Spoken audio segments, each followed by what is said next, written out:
श्रीमद् वाल्मीकि रामायण के अरण्य कांड को हम देख रहे हैं। कल हमने 12 सर्ग देख लिए थे। आज हम 13वें सर्ग से प्रारंभ कर रहे हैं। कल हमने देखा था कि शरूपनखा आ जाती है, कभी वो श्री राम के पास जाती है, श्री राम जी उसे लक्ष्मण के पास भेज देते हैं, लक्ष्मण जी वापस श्री राम जी के पास भेज देते हैं और फिर वो अंत में सीता माता पर प्रहार करने को होती है कि मैं इसको तो खा जाऊंगी। तो यहाँ तक हमने कल देख लिया था। आज हम 13वें सर्ग से प्रारंभ कर रहे हैं। तो कल हमने ये भी देखा था शूर्पणखा को, मतलब उसका विधिवत, जिसको हम स्थूल रूप से कहते हैं कि उसके नाक कान नहीं काटे थे, लेकिन एक तरह से जैसे किसी की हम बात नहीं मानते तो हमें लगता है कि उसकी तो नाक ही कट गई, उसकी तो इज्जत ही चलेगी, क्योंकि लक्ष्मण ने भी उससे विवाह करने से मना कर दिया और श्री राम ने भी मना कर दिया। तो इस दृष्टि से कह सकते हैं।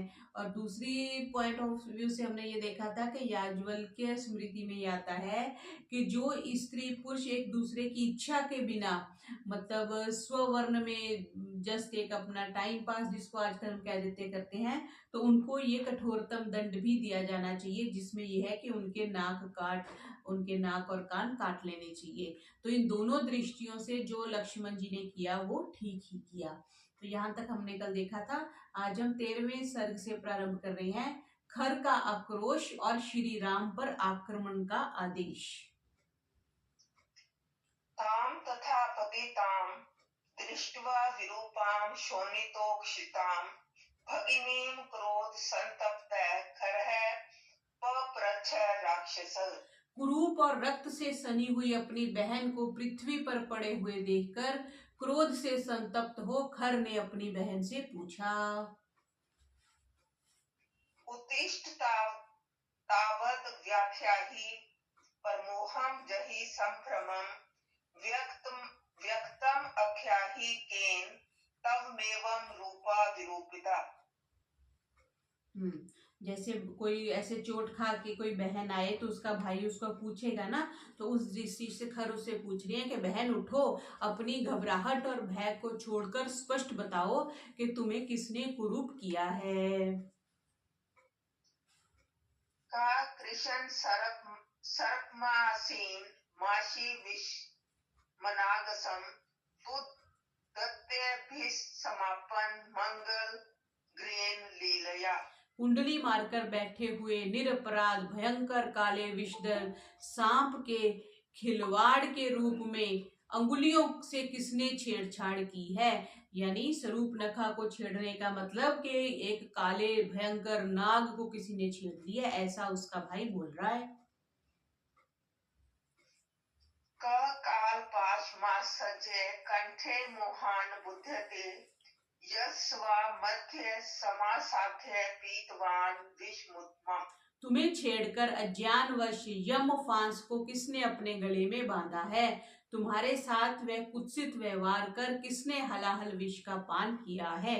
यानी जो जिसने तुम्हारे साथ बुरा व्यवहार किया है वो उसने एक तरह से यमराज को बुला लिया है और एक तरह से विष का पान कर लिया है।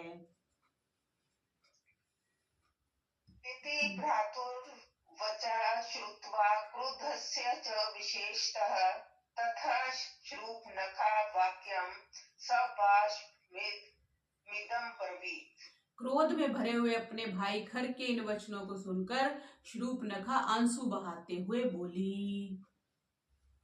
तरुणौ रूप संपन्नौ सुकुमारो महाबलौ पुंडरीक विशालाक्षो कृष्णा जिनाम्बरो फलमूल अश्नो दान्तो तापसो धर्मचारिणो पुत्रौ दशरथ स्यात्स्ताम भ्रातरो राम लक्ष्मणौ।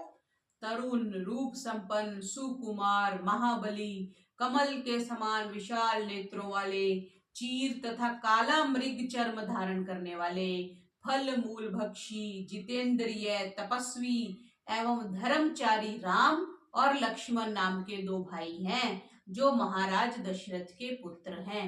देखो, तारीफ भी उसने पूरी कर दी, उनके पूरे गुण भी बता दिए और बता भी दिया कि वो महाराज दशरथ के दोनों सपुत्र हैं। गंधर्वराज प्रतिमो पार्थिव व्यंजन अन्वितो देवौ वा मनुष्यो वा तौ न तर्कयित मुत्सहे। वे दोनों गंधर्व राज के समान सुंदर हैं और राज लक्षणों से युक्त हैं। वे दोनों देवता हैं या मनुष्य, इसका निर्णय मैं नहीं कर सकती। तरुणी रूप संपन्ना सरव आभरण भूषिता दृष्टा तत्र मया नारी तयोर मध्य सुमध्यमा। उन दोनों के साथ मैंने एक पतली कमर वाली सुंदरी और आभूषणों से समअलंकृत स्त्री भी देखी।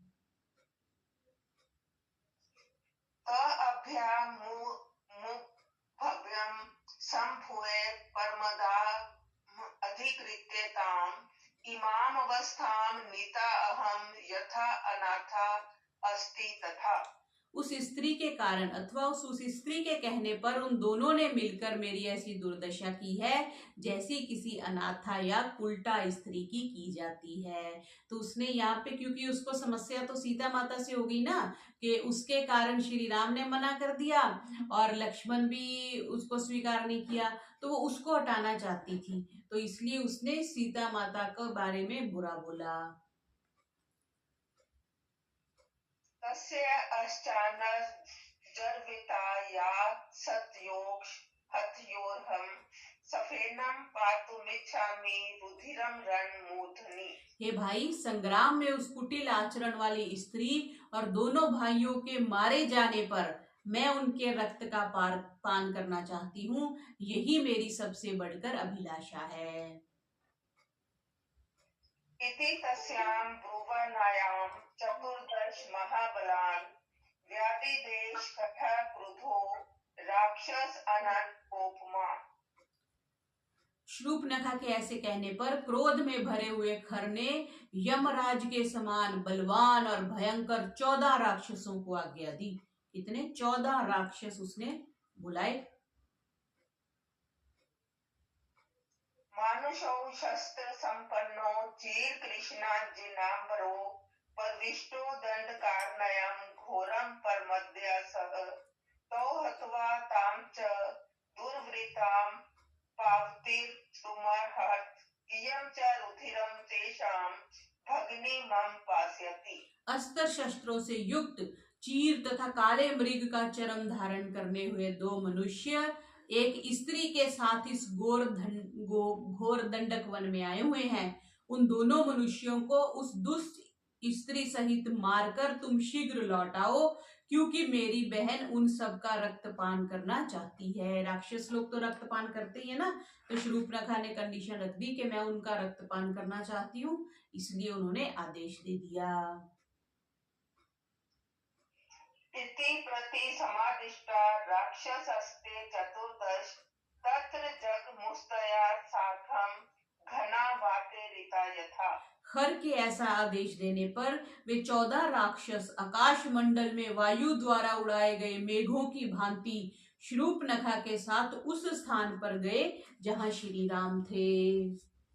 तो इस प्रकार हमने 13 सर्ग देखे। अब 14वां सर्ग शुरू हो रहा है। तो शूर्पणखा 14 राक्षसों के साथ दोबारा श्री राम के कुटीर पर पहुंची। 14 अब क्या होगा? 14 राक्षसों का वध और शूर्पणखा का विलाप।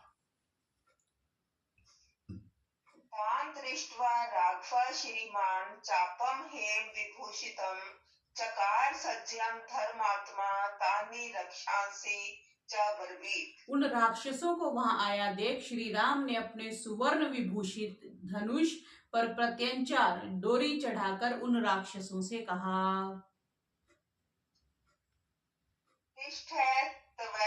संतुष्टा नो पार्वती तुम हरत यदि प्राण रिहार्थो व निर्वर्तकवम निशाचरा। यदि तुम लोग युद्ध करना चाहते हो तो प्रसन्नता पूर्वक जहां के तहां खड़े रहना, भागना मत। और यदि अपने प्राण बचाने हो तो हे राक्षसों, तुम शीघ्र यहाँ से लौट जाओ। तो एक तरह श्री राम जी ने चेतावनी दी कि अगर तो तुम युद्ध करना चाहते हो तो यहाँ खड़े रहो, और अपने प्राण बचाना चाहते हो तो यहाँ से लौट जाओ, क्योंकि तुम जिंदा तो बचोगे नहीं। तद्वचनम श्रुत्वा राक्षास्ते चतुर्दश ऊर्जोव्रात सुनसुकृता ब्रह्म धना शूल पान्या। श्री राम की यह बात सुनकर वे ब्रह्मघाती और शूलधारी 14 राक्षस महाक्रुद्ध होकर बोले, क्रोध मुत्पाद्य नो भर्तु खरस्य सुमहात्मना तमेव हास्यसे प्राणान धास्यम फिर हतो युधि। हम लोगों के स्वामी खर के क्रोध को प्रदीप्त करने के कारण आज संग्राम में तुम ही हम लोगों के द्वारा मारे जाकर अपने प्राण गवाओगे। राक्षस लोग श्री राम को ये बोलते हैं कि खर के क्रोध के कारण आज तुम अपने प्राण गवा बैठोगे। इत्येव मुक्त्वा संक्रुधा राक्षास्ते चतुर्दश उद्यता युद्ध निस्तरशा राम में वा ध्रुवा। ऐसा कहकर उन 14 राक्षसों ने क्रुद्ध हो और अपने अस्त्रों को उठा श्री राम पर आक्रमण कर दिया। तथा पंचाम महातेजा नाराचान सूर्य सन्निभान मुमोच राघवो बाणान वज्रानिव शतक्रतु। उन राक्षसों के आक्रमण करने पर महातेजस्वी श्री राम ने सूर्य के समान दे दीप्यमान बिना फर के बाण राक्षसों पर उसी प्रकार छोड़े जिस प्रकार इंद्र अपना वज्र चलाते हैं। तो श्री राम ने उन राक्षसों पर अपने बाण छोड़ दिए।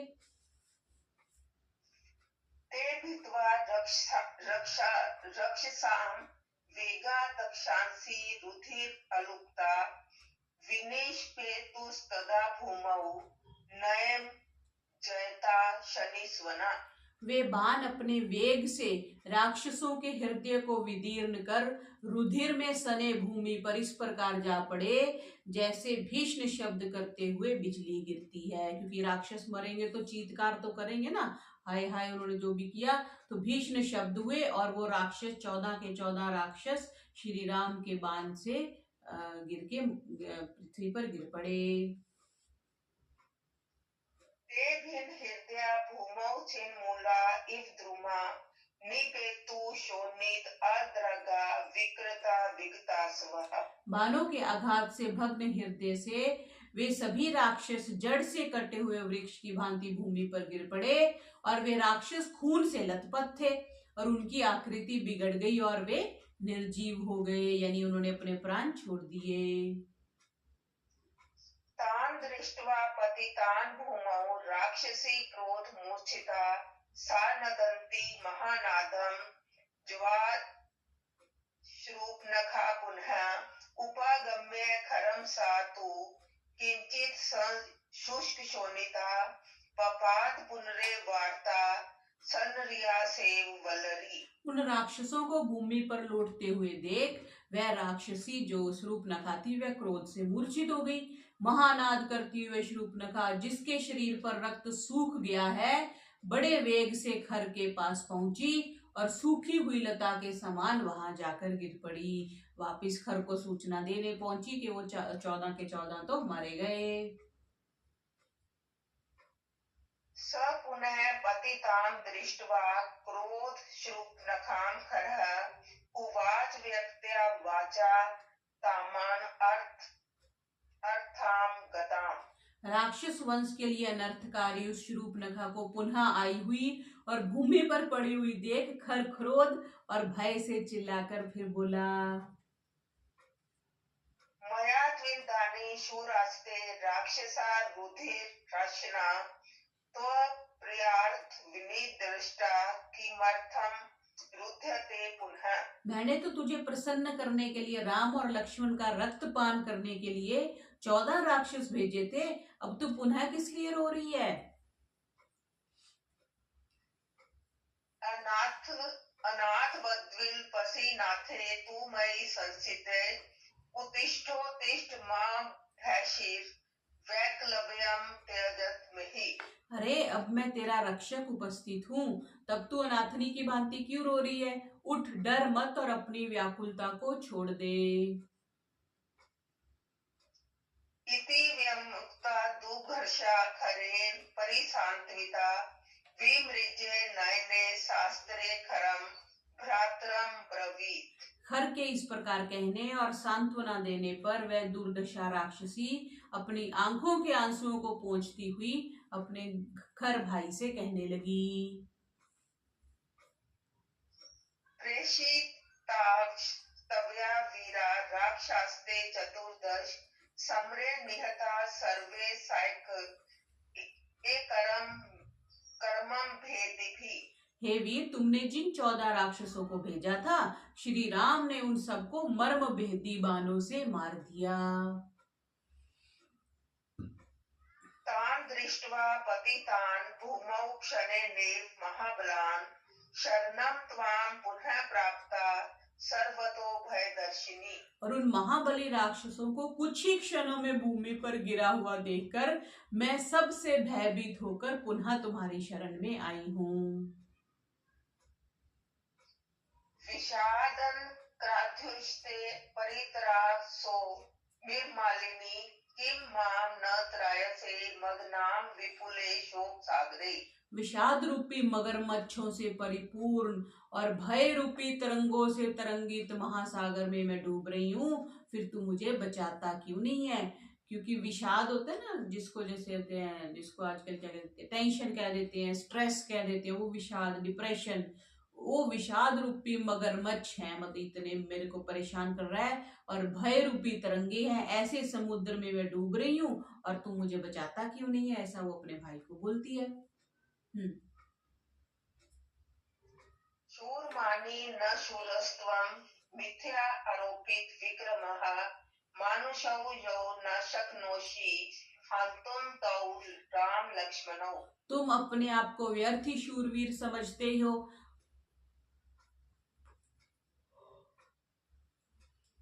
तुम अपने आप को व्यर्थ ही शूरवीर समझते हो, वस्तुतः तुम शूर नहीं हो, तुम तो शूर होने की डींग हाँकते हो, क्योंकि तुम उन दो मनुष्यों राम और लक्ष्मण को भी नहीं मार सकते। मतलब तुम कैसे राक्षस हो जो मनुष्यों को नहीं मार सकते, ऐसा वो बोलती है। रामेण यदि ते शक्तिस्तेजो नास्ति निशाचर दंडकारण्य अनिलयम जहि तम कुलपांसना। ये निशाचर, यदि तुझ में राम के साथ युद्ध करने की शक्ति और तेज नहीं है, तो हे कुलधम, तू दंडकारण्य में बसना छोड़कर कहीं और चला जा। तो ऐसे वो अपने भाई को एक तरह से चेतावनी देती है कि अगर तू उनसे युद्ध नहीं कर सकता, उनको नहीं मार सकता, तो ये जंगल छोड़ के कहीं और चला जा। अब आगे 5वें सर्ग में क्या आ रहा है कि सेना सहित खरदूषण का कूच, वो सेना लेके उन दोनों भाइयों को से युद्ध करने जाएगा। एवं अघर्षित शूरैः शूर्पणख्या खरस्तदा उवाच राक्षसां मध्ये खरः खरतरं वचः। जब शूर्पणखा ने खर को बुरी तरह से फटकारा और धिक्कारा, तब वह वीर राक्षसों के मध्य उस शूर्पणखा से यह कठोर वचन बोला।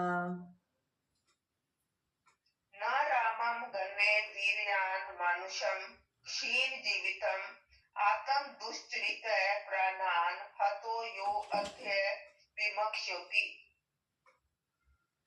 अल्प जीवन वाले सामान्य मनुष्य राम के पराक्रम को मैं अपने समक्ष कुछ नहीं समझता, अपने अपराध के कारण उसे आज अपने प्राणों से हाथ धोने पड़ेंगे, ऐसा वो बोलता है। खरदूषण बोल रहा है।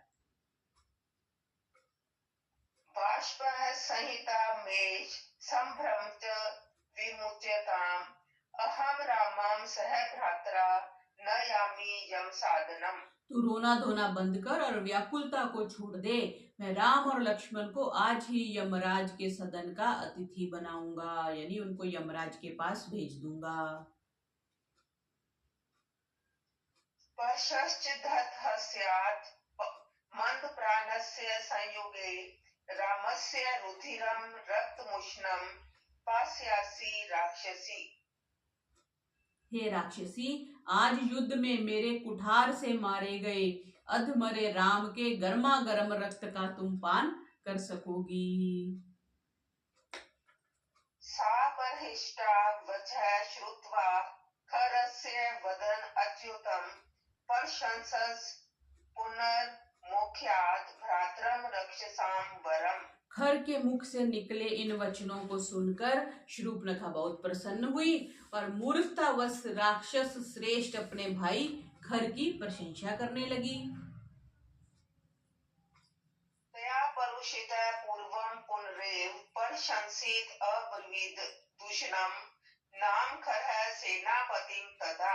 इस प्रकार पहले धिक्कारा हुआ और पश्चात प्रशंसा किया हुआ खर अपने सेनापति दूषण से बोला। राक्षस खर था और उसके सेनापति का नाम दूषण था। चतुर्दश सहस्राणि मम चितान वर्तिनाम रक्षसाम भीम वेगानाम समरेश्व निर्विताम नीलजी मूत वर्णनाम घोरानाम क्रूर कर्मनाम सर्वोद्योग मुदिरा नाम रक्षसा सौम्य कार्य। हे सौम्य, मेरी आज्ञा अनुसार चलने वाले, अति वेग वाले, संग्राम में कभी पीठ न दिखाने वाले, भयंकर क्रूर कर्मी, युद्ध में अत्यंत उत्साह रखने वाले 14 सहस्र राक्षसों को तुम शीघ्र ही युद्ध के लिए तैयार करो। ये 14 का पता नहीं क्या संदर्भ है। श्री राम को वनवास हुआ 14 वर्ष के लिए, पहले राक्षस भेजे 14, अब 14,000 लेके जो खर है वो जा रहा है जी। उपस्थाप्य मे क्षिप्रम रथम सौम्य धनुषी च शरांशि त्रांश खड्ग शक्ति विविधाशिता। हे सौम्य, नाना प्रकार की पैनी तलवारों और शक्तियों को, धनुष और विचित्र बाणों को तथा मेरे रथ को शीघ्र ही मेरे समक्ष उपस्थित करो। ये कौन बोल रहा है? खर बोल रहा है कि मेरा रथ लेके आओ, तलवारें, शक्तियां, धनुष और विचित्र बाणों को भी लेकर आओ। अग्ने निर्यातुम इच्छामि पौलस्त्यानाम महात्मनाम वधार्थम दुर्विनीतस्य रामस्य रणकोविदः। हे रण पंडित, मैं उद्दंड एवं अभिमानी राम का वध करने के लिए पुलत्स्य कुल उद्भव महाबली राक्षसों के आगे आगे प्रस्थान करना चाहता हूँ। वो अब जाने की तैयारी कर रहा है। इति तस्य ब्रुवानस्य सूर्यवर्णं महारथं सदस्य शबल युक्त माचक्षे अथ दूषणः। खर के ऐसा आदेश देने पर दूषण ने सूर्य की भांति दीप्यमान रथ में विचित्र वर्ण वाले घोड़े जोतकर उसे खर के सामने लाकर उपस्थित कर दिया। दूषण उसका सेनापति था, तो उसने उसका रथ तैयार करके उसमें विचित्र तलवारें और धनुष के और क्या बोलते हैं उसको, तीर डाल करके वहां पर रख दिया। ध्वजनि शस्त्र संपन्नम किंकी कविराजितम सदस्य युक्तम सो अमर्षादा दारुरोह खरो रथम। ध्वजा पताकों से सुशोभित, खड़ग आदि उत्तम अस्त्र शस्त्रों से युक्त, छोटी छोटी घंटियां जिसमें लटक रही थी, जिसमें उत्तम जाति के घोड़े जुते हुए थे, ऐसे उत्तम रथ पर खर क्रुद्ध होकर सवार हो गया। खरस्तु तन्मह सैन्यम रथ चर्मा युद्ध ध्वजम निर्यात ब्रवीत प्रेक्ष्य दूषणः सर्व रक्षसाम। जब खर और दूषण दोनों ने रथों, ढालों, हथियारों और ध्वजाओं से युक्त राक्षसों की बड़ी सेना को कूच करने का आदेश दिया।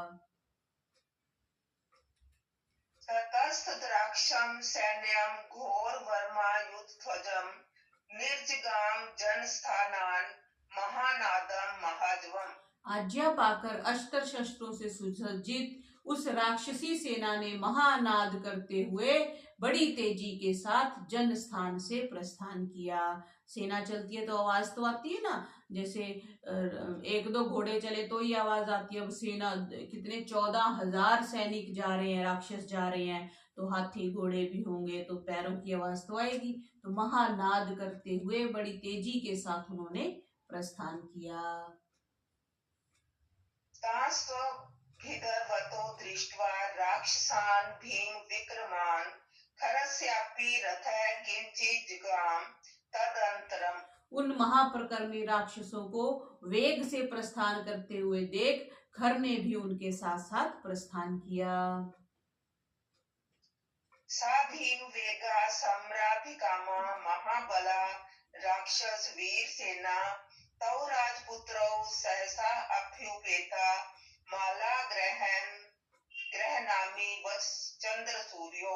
जैसे द्युलोक में ग्रहों का समूह सूर्य और चंद्रमा को घेरे रहता है, इसी प्रकार संग्राम अभिलाषी भयानक राक्षसों की वीर सेना ने अत्यंत वेग से जाकर राम और लक्ष्मण को घेर लिया। तो इस प्रकार सारी सेना ने वहां जाकर 14,000 राक्षस चले गए।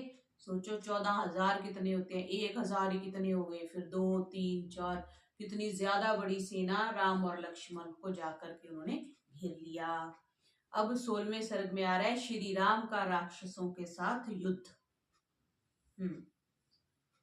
दृष्ट्वा तु वाहिनीं तेषां रामो लक्ष्मणं ब्रवीत् संप्रहारस्तु सुमहान भविष्यति न संशय। राक्षसों की उस विशाल सेना को देखकर राम ने लक्ष्मण जी से कहा, हे लक्ष्मण, भीषण नरसंहार होगा, इसमें तनिक भी संदेह नहीं है। अनागत विधानम तु कर्तव्यम शुभम इच्छिता आपदम शंखमानेन पुरुषेन विपक्षिता। अपना कल्याण चाहने वाले पंडित और आपत्ति की शंका करने वाले पुरुष को आपत्ति आने से पूर्व ही उसके प्रतिकार का उपाय कर लेना चाहिए। अगर तो अपना कल्याण चाहते हो और विद्वान हो और आपत्ति की शंका करने, आपको लग रहा है कि जैसे बारिश होने वाली है, तो हम पहले ही जाकर अपनी छत को समेट आते हैं, या बाहर कोई सामान पड़ा होता है हम उठा के अंदर रख लेते हैं। तो कह रहे हैं आपत्ति आने से पूर्व ही उसको प्रतिकार का उपाय, उससे बचने का उपाय सोच लेना चाहिए। तस्मात् गृहीत्वा वैदेहीं सर्पाणि धनुर्धर गुहामाश्रय शैलस्य दुर्गां पादप संकुला। अतः तुम हाथ में धनुष बाण और सीता को साथ लेकर वृक्षों के झुरमट में छिपी हुई किसी दुर्गम पर्वत कंदरा में जा बैठो। तो उन्होंने लक्ष्मण जी को और सीता जी को तो सेफ करके किसी कंदरा में जाने के लिए बोला। प्रतिकूल इच्छामि न हि वाक्यमिदं तवया शापितो मम पादाभ्यां गम्यतां वतस्माच्चिरम्। मैं अपने कथन के प्रतिकूल कुछ नहीं सुनना चाहता, यानी तुम अब कुछ विपरीत मत बोलना। मैं तुम्हें अपने चरणों की शपथ देता हूँ, हे वत्स, तुम शीघ्र जाओ, जल्दी से सीता को लेके तुम चले जाओ। त्वं हि शूरश्च बलवान् हन्या पुत्रान् संश्य स्वयं तु हन्तुम् इच्छामि सर्वानेव निशाचरान्। इसमें कोई संदेह नहीं है कि तुम शूरवीर हो, बलवान हो और अकेले ही सब राक्षसों को मार सकते हो, किंतु मैं स्वयं इन राक्षसों को मारना चाहता हूँ। एवं मुक्तस्तु रामेण लक्ष्मणः सह सीतया शारानदाय चापम च गुहां दुर्गां समाश्रयत्। श्री राम के ऐसा कहने पर लक्ष्मण सीता को साथ ले और हाथ में धनुष बाण धारण कर पर्वत की एक दुर्गम गुफा में चले गए। तो श्री राम अकेले रह गए, किनके साथ? 14,000 राक्षसों के साथ। तस्मिन् प्रविष्टे तु गुहां लक्ष्मणे सह सीतया हंत निर्युक्त मिक्त युक्त्वा रामैकवचम् अविशत्। सीता सहित लक्ष्मण के गुफा में प्रविष्ट होने पर राम ने प्रसन्न होते हुए, वाह, लक्ष्मण ने मेरी बात मान ली, ऐसा कहते हुए कवच धारण किया। स चापमुद्यम्य महच्छरान् आद्य वीर्यवान् बभूव अस्थितस्तर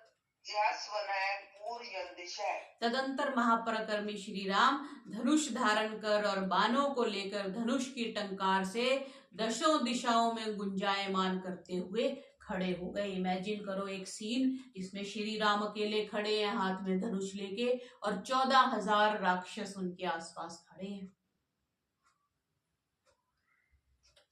अवष्टवत् धनुम रामम क्रुधम च रिपु ज्ञातिनम ददर्शा आश्रम आगम्य खरह सह पुरः सरह। अब जब खर अपने साथियों सहित श्री राम आश्रम में पहुंचा, तब उसने देखा कि श्री राम क्रुद्ध हो धनुष हाथ में लिए हुए शत्रुओं का वध करने के लिए उद्यत हैं। तो खर ने देखा कि श्री राम तो खड़े हैं। तम दृष्ट्वा सशरम चापमुद्यम्य खरनिस्वनम रामस्य अभिमुखम सूतम चोदयता अमित्य चोदयत। राम को देखकर खर ने भयंकर टंकार करने वाले धनुष को उठा और बाण लेकर सारथी को आदेश दिया कि मेरे रथ को राम के सम्मुख ले चलो। अब राम के पास तो रथ भी नहीं था, वो तो जमीन पे खड़े थे, लेकिन ये रथ लेकर खर उनके सामने पहुंचा।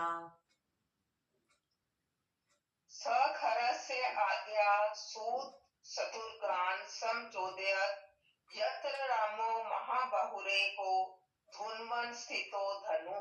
खर की आज्ञा पा सारथी ने घोड़ों को उधर की ओर ही हांका जहां महाबाहु श्री राम धनुष को टंकारते हुए अकेले ही खड़े थे।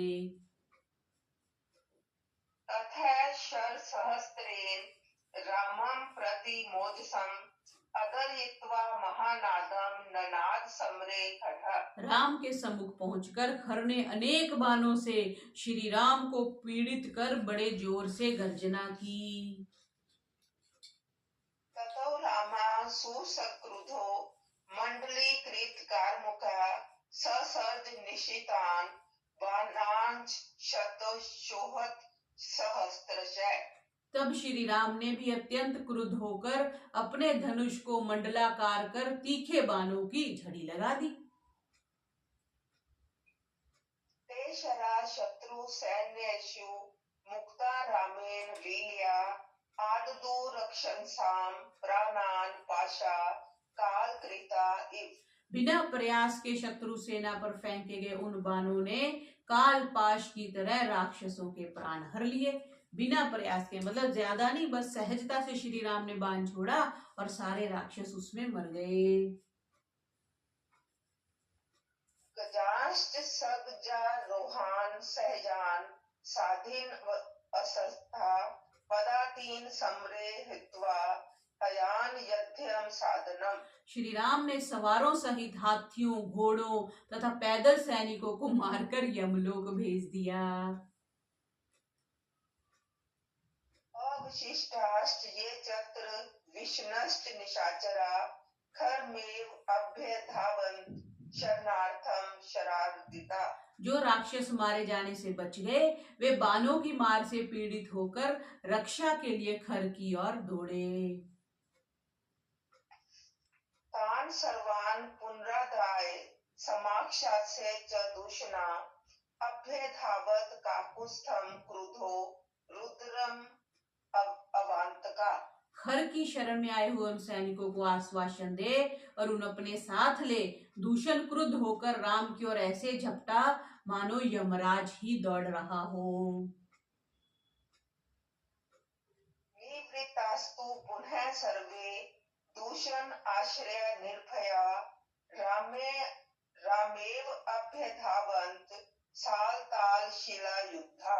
दूषण का सहारा पाकर वे सब भागे हुए राक्षस भी निर्भीक हो साल, ताल और शिला रूपी आयुधों को लेकर श्री राम के समक्ष गए। ये भी कोई प्रकार के हथियार होंगे, साल, ताल और शिला रूपी। शिला तो हो गया पत्थर, तेज धार की जो शिला होती है, पत्थर होता है, उससे जो नुकीले हथियार बनाते हैं वो लेकर वो श्री राम के समक्ष गए। ध्रुम वर्षाणि मुञ्चन्तः शिला वर्षाणि राक्षसा तद बभूव अद्भुतम युद्धम तुमूलम रोम हर्षणम। राक्षसों ने श्री राम के ऊपर वृक्षों, शिलाओं की वर्षा की। उस समय अपूर्व, भयंकर और रोमांचकारी युद्ध हुआ। नादगानम शरान घोरान मुञ्चन्तम शिलीमुखान विकर्षमाणम पश्यन्ति राक्षास्ते शरार्दिता। श्री राम ऐसी फुर्ती से बाण चला रहे थे कि राक्षस लोग यह देख ही नहीं पाते थे कि राम कब भयंकर पैने बाणों को तरकस से निकालते थे और कब छोड़ते थे। बाणों से आहत राक्षस राम को केवल धनुष को खींचते हुए ही देखते थे और इतनी फुर्ती से वो अपने पीछे से तीर निकाल करके चढ़ाते थे कि बस वो सिर्फ उनको धनुष खींचते हुए देख पाते थे, बाण निकालने का उनको पता ही नहीं चलता था। युगपत पद्मानश्च युगपत हतैर भीषम युगपत पतित तैश्चैव विकीर्णा वसुधा भवत्। उन बाणों से कितने ही राक्षस एक साथ गिर पड़ते थे और कितने ही अत्यंत आहत होते और बहुत से एक साथ ही मूर्छित होकर गिर पड़ते थे। उन राक्षसों के शरीरों से वह रणस्थली ढक गई, सारे ही मर गए। युगपत होता है एक साथ होना, एक होता है क्रम से होना। जैसे बच्चे क्लास में एंटर होते हैं तो 1 बाय 1 होते हैं तो क्रम से होते हैं, और युगपत होता है सारी भीड़, जैसे अभी हम कुंभ में देख रहे हैं सारे एकदम से गंगा जी में चले गए, वो होता है युगपत। तो यहाँ पे क्या है कि युगपत मतलब एकदम ही वो सारे गिर पड़ते थे, ऐसे नहीं कि बारी बारी से गिरते थे। तान दृष्ट्वा निहतान संख्ये राक्षसान् परम अतुरान् न तत्र सहितुं शक्ता रामं परपुरंजयम्। बहुसंख्यक आतुर राक्षसों को युद्ध में मरा हुआ देख जो राक्षस शेष बचे थे वे शत्रुंजय श्री राम के प्रहार को ना सह सके और वहां से भाग खड़े हुए। काफी तो मर गए, जो थोड़े बहुत बच गए वो श्री राम के तेज को ना सहारते हुए वहां से भाग गए। अब आगे 17वें सर्ग में दूषण आदि का वध भी श्री राम कर देंगे। दूषणस्तु स्वकं सैन्यं हन्यमानं निरीक्ष्य शरैर्शनि कल्पैस्तं राघवं संवाकिरत्। दूषण ने अपनी सेना को मारे जाते हुए देखकर व्रज तुल्य बाणों से श्री राम के ऊपर सर्वृष्टि की। ततो रामः सुसंक्रुधः श्रुयेनस्य महत्पुना तिच्छेद समरे वीरश्चतुरो हयान। तब श्री राम ने भी क्रुद्ध हो क्षुर नामक अस्त्र से, कौन से अस्त्र से? क्षुर नामक अस्त्र से दूषण के विशाल धनुष को काट डाला और 4 बाण चलाकर उसके रथ के चारों घोड़ों को भी मार डाला।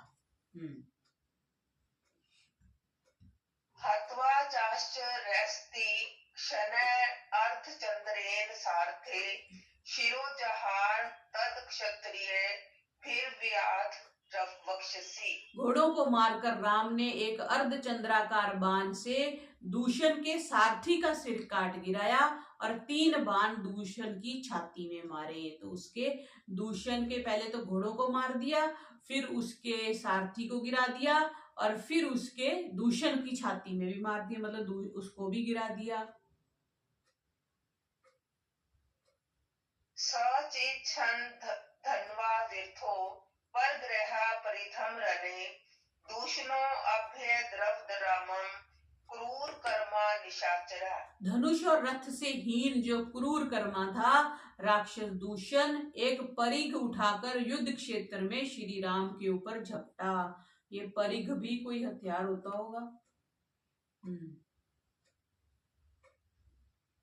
तस्य अभिपत मानस्य दूषणस्य स राघवा द्वाभ्याम शराभ्याम चिच्छेद सहस्त्र भर्णौ भुजौ।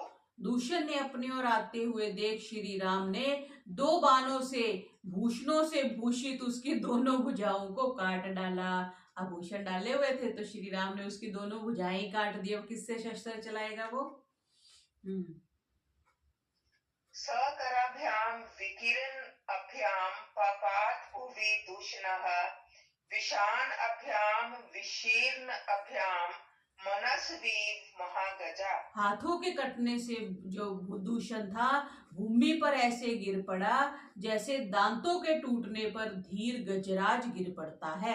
हाथी के भी दांत टूट जाए तो वो गिर पड़ता है, इसलिए वो हाथी के दांतों के बड़े चर्चा होती है। तो ऐसे ही वो जो दूषण था वो धरती पर गिर पड़ा। तम दृष्ट्वा पतितं भूमौ दूषणं निहतं रणे व्याधिदेश खरः क्रुधः सेना अध्यक्षान महाबलान। दूषण को युद्ध में मरा हुआ देख खर ने क्रोध में भरकर अपने महाबलवान सेनापतियों को ये आदेश दिया, अयम विनिहत संख्ये दूषणे शब्द अनुगय महत्या सेना सार्धम हनघम रामम राक्षसा। संग्राम में यह दूषण तो अपने अनुगामियों सहित मारा गया। अब तुम सब राक्षस मिलकर अपनी विशाल सेना के साथ राम को मार डालो।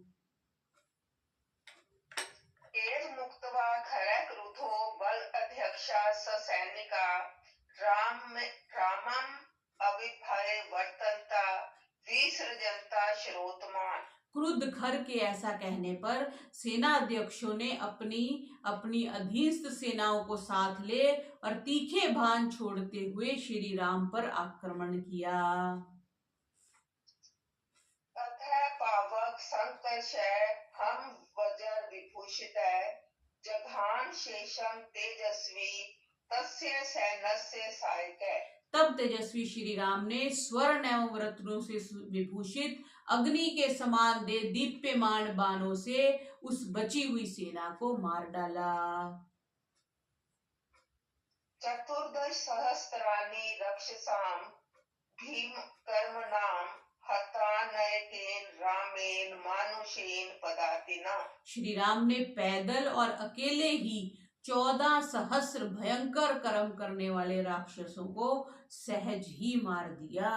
देखो 14,000, 1 2 3 नहीं, 100 नहीं, 800 700 नहीं, 1000 नहीं, 14,000 सैनिकों को मार दिया। ये बताते हैं कि ब्रह्मचर्य की शक्ति होती है। तो अथर्ववेद का भी कोई मंत्र आता है, ब्रह्मचर्य का सूक्त भी है एक, तो उसमें कहते हैं कि जो मेधावी लोग होते हैं वो अपने तेज से बल से वो कितना कार्य कर सकते हैं। तो क्योंकि ब्रह्मचर्य की महिमा का वर्णन करते हुए कहते हैं कि ब्रह्मचर्य से 100 सेनाओं का बल प्राप्त होता है।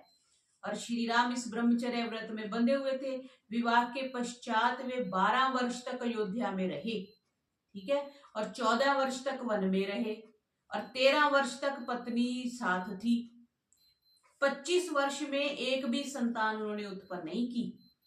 यदि आज का युवक होता तो कितनी संतान उत्पन्न कर चुका होता, ठीक है। तो 12 वर्ष पहले, 14 वर्ष फिर वन में, कितने हो गए 26, 12 और 14, हाँ 26 हो गए, और 13 वर्ष तक पत्नी उनके साथ थी। 25 वर्ष टोटल हो गए। तो उसमें से उन्होंने एक संतान उत्पत्ति नहीं की। तो ब्रह्मचर्य के बल के कारण ही एक श्री राम जी ने 14,000 सैनिकों को मार डाला। तस्य सैन्यस्य सर्वस्य खरः शेषो महारथा राक्षस अस्त्री शिराक्षय रामश्च रिपुसूदन। इस राम राक्षस युद्ध में संपूर्ण सेना में महारथी खर, राक्षस त्रिशिरा, ये नाम बता रहे हैं, राक्षस त्रिशिरा और शत्रुनाशक श्री राम ही बचे। खर भी बच गया, अच्छा खर बच गया, राक्षस त्रिशिरा बच गया और शत्रुनाशक श्री राम ही बचे। 14,000 में 14,001 उनमें से 2 लोग बचे बस। 14,000 में से 13,998 लोग राक्षसों को श्री राम ने मार डाला। अब आगे 18वें सर्ग में त्रिशिरा का वध और खर के साथ युद्ध। खरम तु राम अभिमुखम पर्यांतम वाहिनीपति राक्षस अस्त्री शिरा नाम सन्निपतेदम ब्रवीत। खर को युद्ध करने के लिए राम के सम्मुख जाते देख त्रिशिरा नामक सेनापति खर के पास जाकर बोला। पहले जो सेनापति था उसका नाम दूषण था। दूषण मारा गया तो फिर ऐसे होता है ना, एक सेनापति मारा जाता तो दूसरा बना देते हैं, तो फिर उसने खर बना दिया, त्रिशिरा बना दिया होगा। तो त्रिशिरा जाके खर के पास बोला, माम नियोजय विक्रांतम सन्निवर्तस्व सहसात् पश्य रामम महाबाहुं संयुगे विनिपातितम। हे स्वामीन, आप इस सहस साहस के कार्य से रुकिए और अपने बदले मुझ पराक्रमी को राम से लड़ने के लिए नियुक्त कीजिए। देखिए मैं इस महाबाहु राम को युद्ध में मारकर अभी गिरा देता हूँ। जो त्रिशिरा नामक राक्षस था वो बोल रहा है।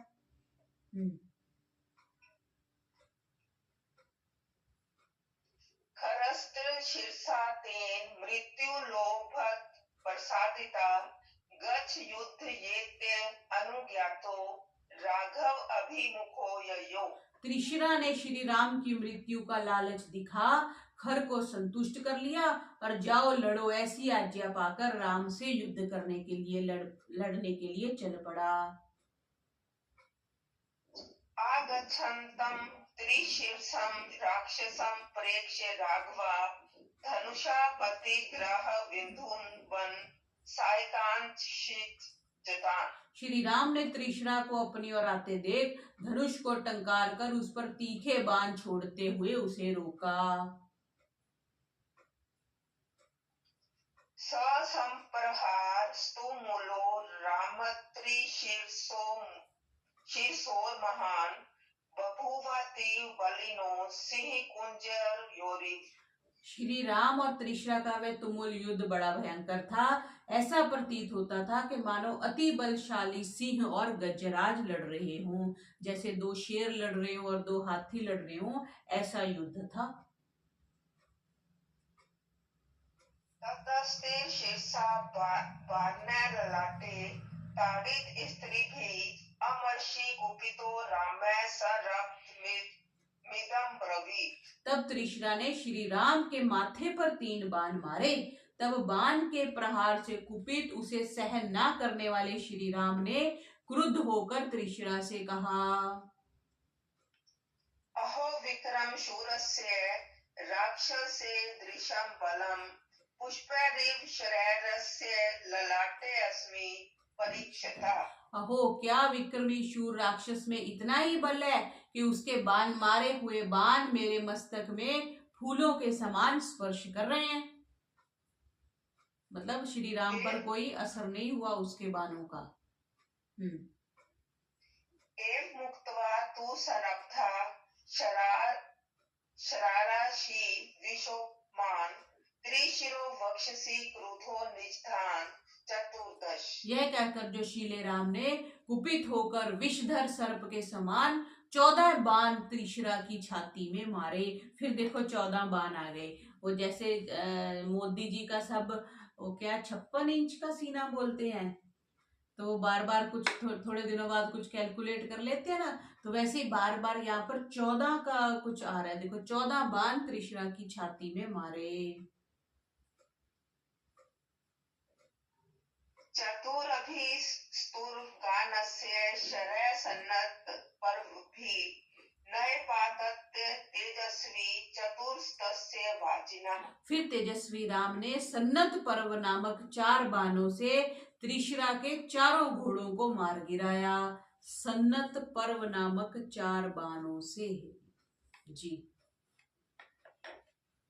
अष्टभि सायकै सूतम रथ उपस्थान पातयत रामश्चेद बाणेन ध्वजं चास्य समुचितम्। तत्पश्चात श्री राम ने 8 बाण मारकर त्रिशिरा के सारथी को मारकर रथ से नीचे गिरा दिया और एक ही बाण मारकर उसके रथ की ऊंची ध्वजा को भी काट दिया।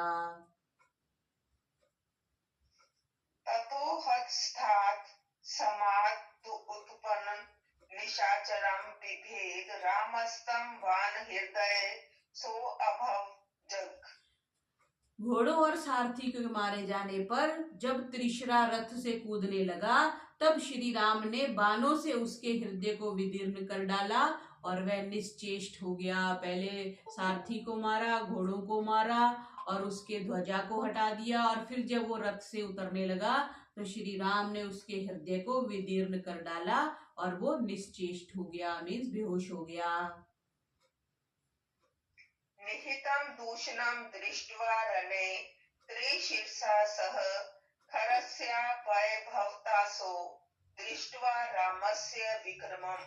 संग्राम में त्रिशिरा और दूषण को मरा हुआ देख खर श्री राम के पराक्रम से भयभीत हो गया। अब त्रिशिरा भी मर गया, दूषण पहले मर गया था, अब खर बेचारा अकेला रह गया, तो खर जो है वो भयभीत हो गया। तद्बलं हतभूयिष्ठं विमना प्रेक्ष्य राक्षसा आससात् खरो रामं पतंग इव पावकम्। उस राक्षसी सेना का और चुने हुए वीर राक्षसों को मरा हुआ देख खर उदास हो गया और फिर अपने कर्तव्य का निश्चय कर श्री राम के ऊपर ऐसे झपटा जैसे पतंगे अग्नि के ऊपर झपटते हैं। ततो अस्य सश्रम चापम मुष्टि देशे महात्मना खरंचेद रामस्य दर्शयन् पाने लाघवम्। खर ने राम के समीप पहुंचकर अपना हस्त लाघव दिखाते हुए महात्मा राम के धनुष को उस स्थान से काट डाला जहां से वे उसे पकड़े हुए थे। अच्छा, हस्त लाघव ये कोई सिद्धि होती होगी। हाथ को छोटा, लाघव तो होता है छोटा करना और हस्त हो गया हाथ। तो खर ने राम के समीप पहुंचकर ततो अस्य सशरम चापम मुष्टि देशे महात्मनः खर्चिच्छेद रामस्य दर्शयन् पानी लाघवम, हस्त लाघव का दिखाते हुए राम के धनुष को उस स्थान से काट डाला जहां से वे उसे पकड़े हुए थे, मीन्स धनुष के टुकड़े कर दिए। सुमहद्वैष्णवं यत् दति सृष्टं महर्षिणा वरं तद्वनुरुद्धम्य खरं संविधावत्। तब श्री राम महर्षि अगस्त्य द्वारा प्रदत्त वैष्णव नामक श्रेष्ठ धनुष को उठाकर खर की ओर झपटे, क्योंकि वैष्णव धनुष पीछे महर्षि अगस्त्य ने श्री राम को दिया था। तथा कनक पुखस्तु शरय सन्नत पर्वभि विभेद रामा संक्रुधा खरस्य सम्रे ध्वजम। स्वर्ण पुंख और सन्नत पर्व बाणों से क्रुद्ध राम ने संग्राम में खर के रथ की ध्वजा काट डाली। तम चतुर्भि खरः क्रुद्धो रामं गात्रेषु मार्गने विव्यात युधि मर्मज्जो मातंगमिव तोमरः। तब मरम स्थलों को जानने वाले खर ने क्रुद्ध होकर 4 बाणों से श्री राम के हृदय और अन्य मरम स्थलों को वैसे ही भेद डाला जैसे भालों से हाथी बेधा जाता है।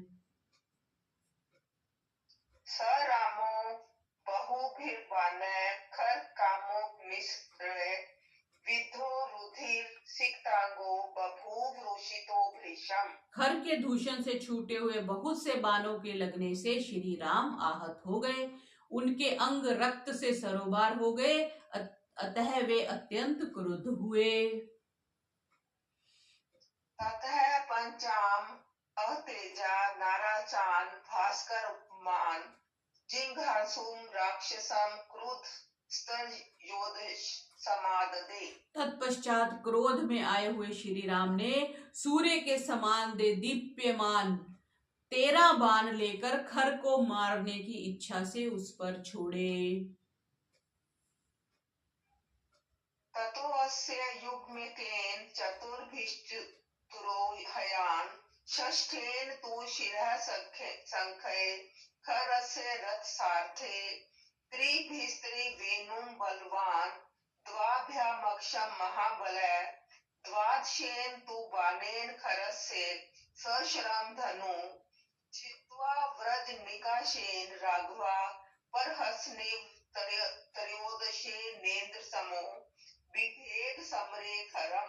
एक बाण से रथ के जुए को, 4 बाणों से चारों घोड़ों को, 6ठे बाण से घर के सारथी को सिर को, 3 बाणों से रथ के 3 बांसों को, 2 से रथ की धुरी को और 12वें बाण से खर के बाण सहित धनुष को काटकर इंद्र के समान तेजस्वी राम ने हंसते हुए युद्ध स्थल में वज्र के समान 13वां जो बाण था वो खर को मारा।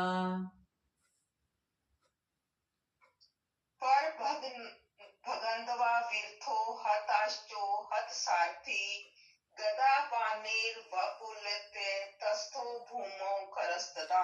धनुष के टूट जाने पर, रथ के भग्न हो जाने पर, घोड़े और सारथी के मारे जाने पर खर हाथ में गदा ले रथ से कूद पड़ा और रणभूमि में खड़ा हो गया।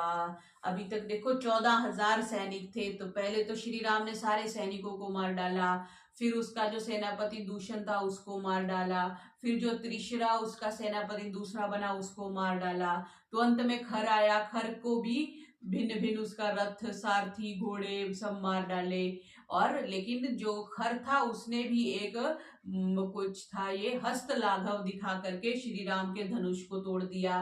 पर फिर श्री राम ने, जो महर्षि अगस्त्य ने वैष्णव धनुष बांध दिया था, उसको उठा लिया और उससे उन्होंने खर पर वार किया।